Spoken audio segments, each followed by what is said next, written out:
Let me get some money, Bob. Let me get some money. Damn, Keisha, this is the third time today. I don't give a damn. I need my motherfucking hair did. Thank you, Bob.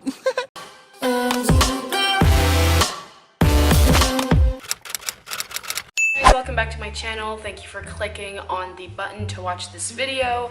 My name is Rebecca if this is your first time, and today I'm gonna talk about a topic that I do not see people talk about this, and I'm truly upset because it's a real issue. Today I'm gonna be talking about the 6 struggles that you face when you are dating someone of a different race. And in my case, I'm gonna talk about my boyfriend because he's white. First struggle that is actually so annoying, bro. He's annoying. I'm just tired of it. I'm done of dealing with this thing. It's annoying. Basically, he would come over looking white and leave looking light skinned. Like, it's actually the biggest issue ever. Even in public, you know, you try and kiss your mans or whatever, you know what I'm saying? And all your makeup has just stained his face. All your makeup has just transferred into his skin, and now he's looking light skinned.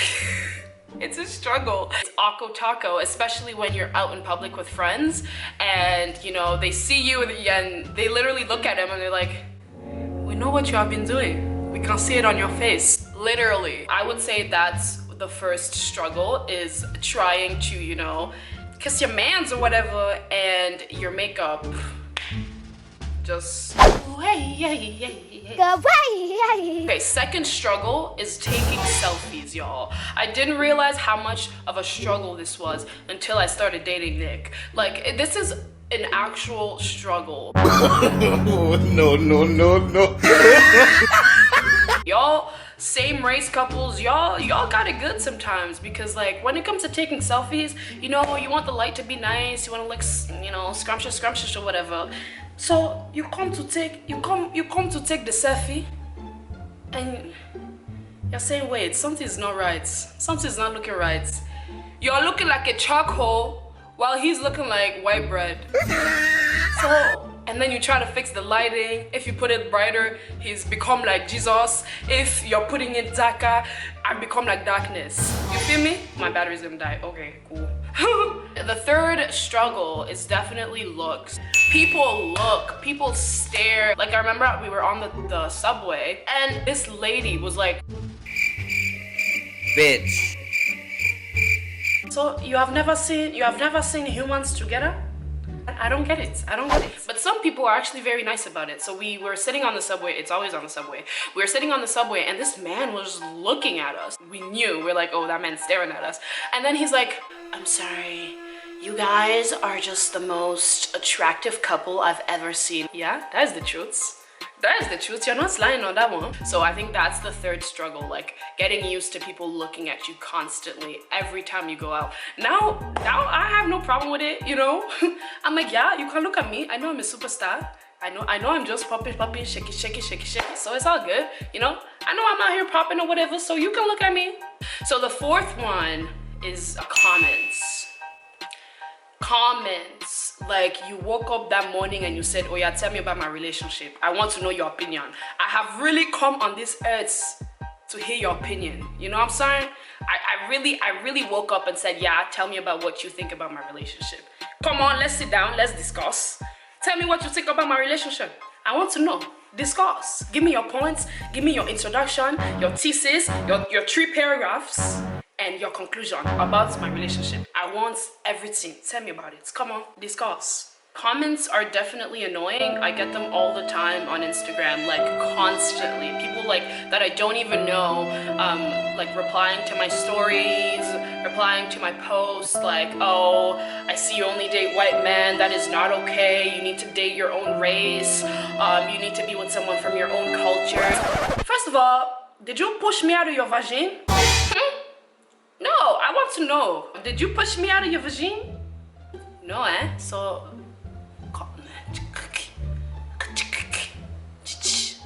I don't want to hear it. Okay?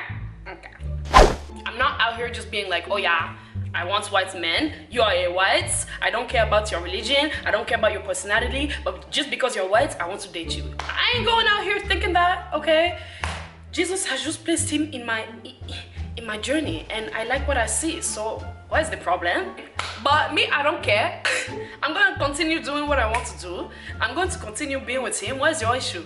If you have an issue, oh yeah, go write it in your diary. I don't care. You don't have to come and tell me. What's the next one? Cultures. At first, even sometimes, you know, it can clash. You know what I'm saying? You just really have to have really good communication. Because you definitely are coming from different cultures, different views. I'm from an African background, and Nick is like Canadian, German, Scottish, and all that. So, you know, my views on certain things aren't the same as his views. For example, discipline. When you're talking about like future kids and stuff like that, if they're not listening, what would you do to discipline them? You know me, I'm coming, I say, oh yeah, if they don't listen, it's okay. Child services, if you're watching this, it's not true, okay? It's not true, I'm just joking. Hey, this is a big one. Another cultural difference is the bride price. Hey. We call it la dot. You know, if you want to marry someone, you have to go and pay the family to get that wife. It's kind of like a dowry. It is a dowry. But so the first time I told them about it, like, yeah, you know, if you want to put a ring on this, if you want me to be your wife, you know, you're going to have to pay a little money. You know, you're going to have to respect. And so I told him about the dowry and whatever, and he's like, so am I buying you? Which I completely get, because essentially you're paying, you know, you're paying for it. But basically I explained to him that in my culture, it's a way of honoring the parents that, you know, helped raise this woman that you're about to marry. It's a way of honor. And you know, there's some family that take advantage of it. Huh? I've seen some families and you're just taking advantage of la dot, okay? So cultures definitely is a struggle sometimes, but like I said, if you have communication and you talk about it, then it's all good. It's all gonna be good. Oh, another struggle sometimes is functions. You know, when you go to family functions, you know, you be the only one looking like you. Or in his case, the only one looking like him. That family functions sometimes can be kind of like, at first, at least for me, now I'm totally comfortable with this family. It's all good, we good, we Gucci. Functions at first was a little bit of a struggle, because you're like, wow, I hope they like me. Next one I want to tell you about his story. This moment actually made me like, wow, is this the one for me? Jesus, this is the one you give me, eh? Okay. So I was taking out my weave or whatever.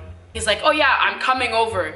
Guys, I was with, like, you know when you're taking off the weave and you're staying with the ugly braids and it's dirty, it's musty, it smelled kind of funky, not gonna lie.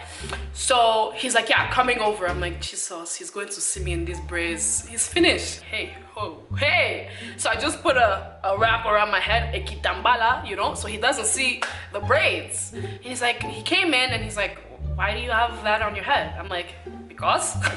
What do you mean? His braids, he's looking crusty under there. You don't want to see. And he's like, no, why not? Let me help you take them out. Guys, he suggested to help me take out my crusty braids under my weave. He wanted to help me take out my crusty braids under my weave.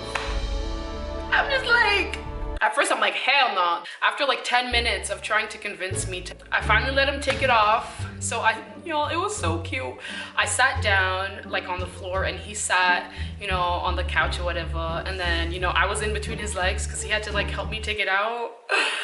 And guess what we were watching while he was taking off my braids?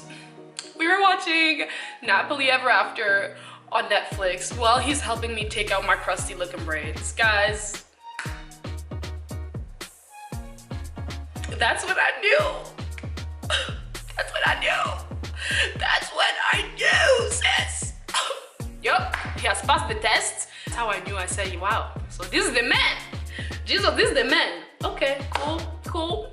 I can stand behind that, you know, I can stand behind that. I like this man, he cute. That was the 6 struggles of interracial dating. Like, if you like the person, go for it, you know? And in my head, obviously when I met him, I'm like, okay, so but like, does he like black girls though?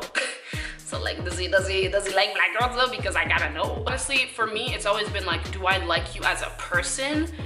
And not like, oh, he's a white guy, I'll go for him. Or like, oh, he's an Indian guy, I'll go for him. It's always been like, if I vibe with you, if I like you, most importantly, if you believe in Jesus, because you know, I believe in Jesus, he's the Lord and Savior of my life.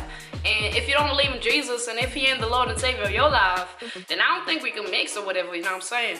So he has that, he knows the Lord, Jesus. He has a relationship with God.